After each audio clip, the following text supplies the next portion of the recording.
Die Lorena ist komisch. Jetzt hat sie der Frau Meier die Lockenwickler doch verkehrt in die Locken hineingedreht. Sie ist am Träumen. Schon länger. Gestern hat sie statt der Hundegutzli ihre Cornflakes in meinen Fressnapf geleert. Bei der Arbeit pfeift und singt sie, schaut zum Salonfenster aus. Was ist denn dort so spannend auf dem Wägli vor dem Haus? Ich bin ja nur ein Hund. Ich bin ja nur ein Hund und hab keine Ahnung. Aber irgendetwas ist. Mich fragt ja wieder niemand. Ich bin ja nur ein Hund.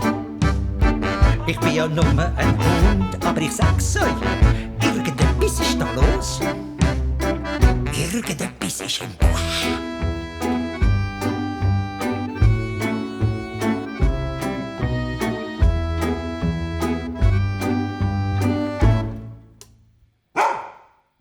Eine Stunde lang habe ich heute gewartet. Dabei ist es doch immer so und bleibt dabei. Am 1:30 ist Gassizeit. Und die Kundschaft, die staunet, wenn sie vor lauter Träumen Herrn Lauber aus Versehen ins Ohrenläppchen schneit. Ja, mein Fraueli ist eine andere. Es ist eine mysteriöse Geschichte. Sie trägt mir Lippenstift und Schminke und ein Strahlen auf dem Gesicht. Ich bin ja nur ein Hund. Ich bin ja nur ein Hund und hab keine Ahnung. Aber irgendetwas ist. Mich fragt ja wieder niemand. Ich bin ja nur ein Hund.